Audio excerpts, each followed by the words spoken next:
watching Just the News. I'm Amita Balachandra. We start off today's bulletin with the latest numbers on economy that the government has just released. India's gross domestic product has grown at 8.7% in 2021-22 as against a contraction of 6.6% during the last financial year.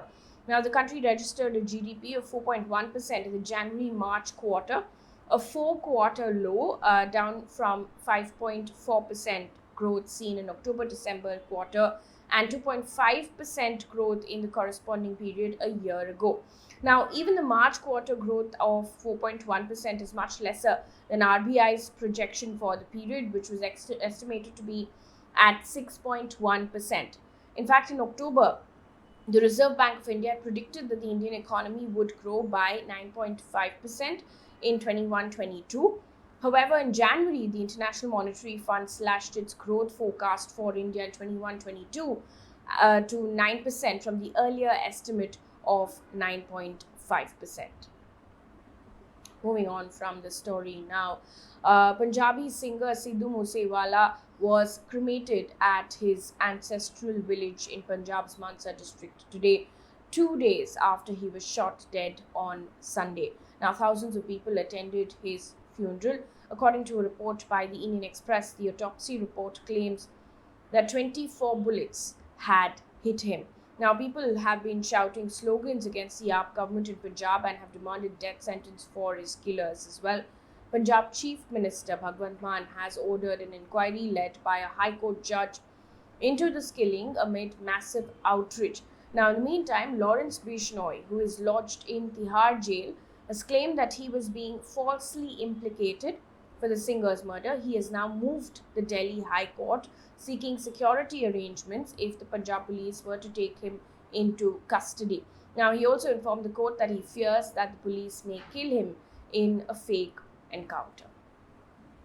Meanwhile, in Jammu and Kashmir, a school teacher was shot dead by militants in South Kashmir's Kulgam district this morning. Security forces have cordoned off the area. Now, the firing occurred outside a high school in the Gopalpura area of Kulgam, where she was posted as a teacher. Now, according to the police, the militants were linked to the terror group LET.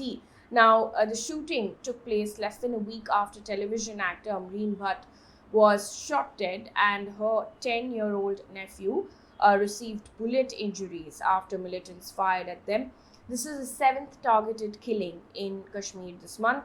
While 3 of the victims were off-duty policemen, 4 were civilians. In the meantime, in an update on the NCB drugs on cruise case, former Narcotics Control Bureau officer Sameer Wankhede, who headed the Mumbai branches and was leading Aryan Khan's case, has now been transferred to the DG Taxpayer Service Directorate in Chennai. Now, the officer was posted as Director General of Analytics and Risk Management in Mumbai following his transfer from NCB earlier.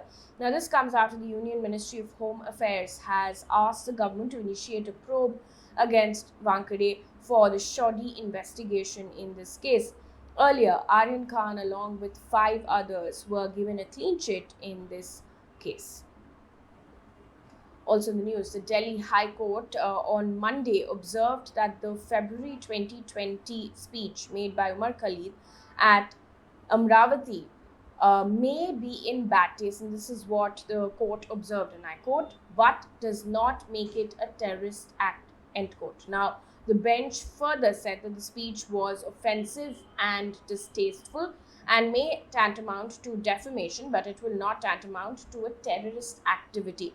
Now, the court was hearing the appeal filed by Umar Khalid, challenging the trial court's order refusing him bail in this case. The Delhi police have alleged that the speech was part of a conspiracy to incite riots in the city in February 2020 after clashes broke out over CAA. Now, he was arrested in the riots case in September 2020 and is facing charges under the Unlawful Activities Prevention Act. The matter will next be heard on the 4th of July. In the meantime, India could receive above normal monsoon rainfall this year, and this is according to the Indian Meteorological Department.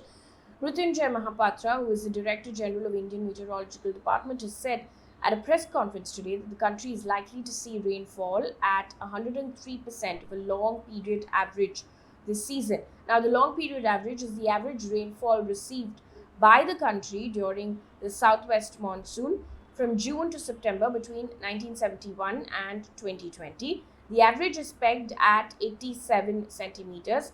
Rainfall between 96% and 104% of the long period average is considered to be in the normal range. Also in the news, according to Live Law, Delhi Health Minister Satyendar Jain has been remanded to the Enforcement Directorate custody till the 9th of June in an alleged money laundering case. Now, in April this year, the ED had attached immovable properties worth 4.81 crore rupees allegedly belonging to companies linked to Jain and his relatives. Now, the Aam Aadmi Party has called the decision to arrest Jain a political move ahead of the Himachal Pradesh Assembly elections. Delhi Chief Minister Aryan Khan on Tuesday said that the case against his colleague was fake and politically motivated. Moving on to international news right now, China has made the second largest incursion into Taiwan's air defense zone this year, with Taipei reporting 30 jets entering the area, including more than 20 fighters. Now, Taiwan's defense ministry has said late Monday that it had scrambled its own aircraft and deployed air defense missile systems to monitor the latest Chinese activity.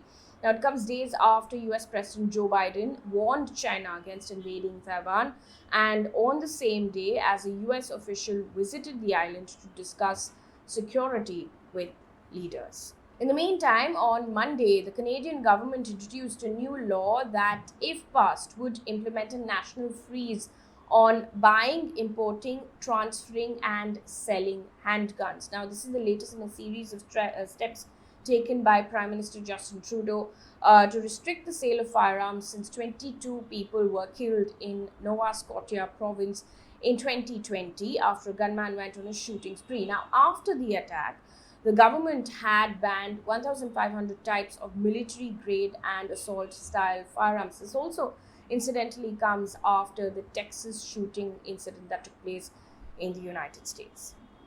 One piece of good news before we wrap things up here on this bulletin. This comes in from Maharashtra.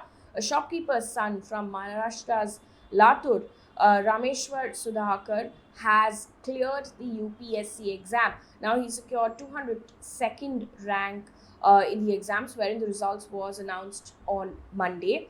This was his second attempt. It was also the first time, interestingly, since 2014 that all three toppers of this exam were women. Shruti Sharma from Uttar Pradesh's Bijnor was the topper, followed by Kolkata's Ankita Agarwal and Chandigarh's Kamini Singla.